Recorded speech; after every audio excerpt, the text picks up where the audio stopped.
talking about, first of all, let's talk about the game over this weekend. What did you see in it, and what do you hope to improve on, obviously, heading into this week? Well, we're going to be facing two completely different teams this weekend in comparison to last weekend, tactically speaking. A lot of it is defensive in nature as far as where we need to kind of make some improvements.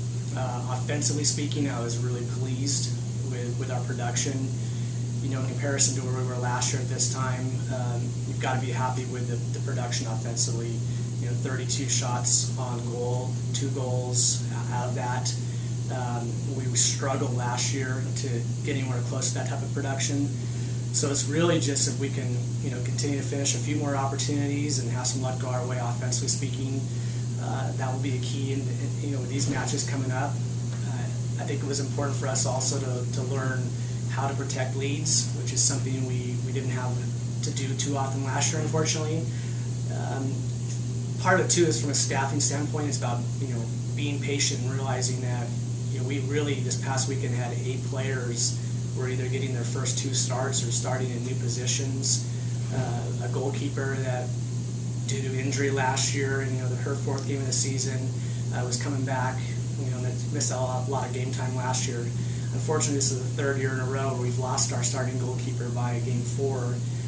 So at least this time around, all 3 goalkeepers were competing for playing time as it was. So at least we're much more prepared in that position.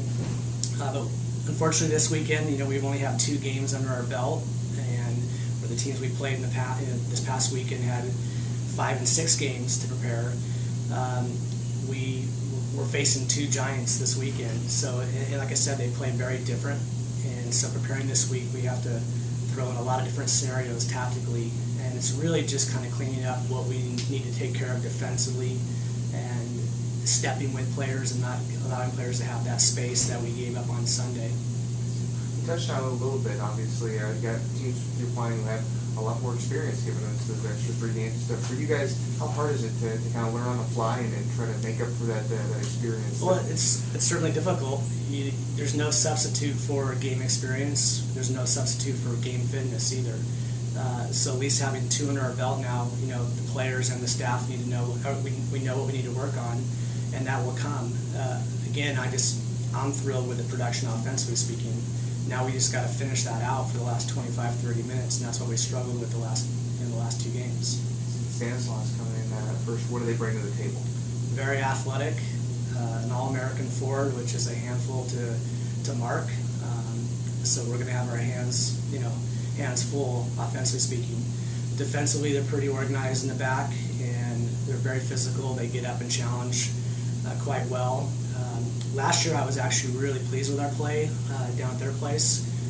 We unfortunately gave up 2 penalty kicks off handballs, which you don't see too often.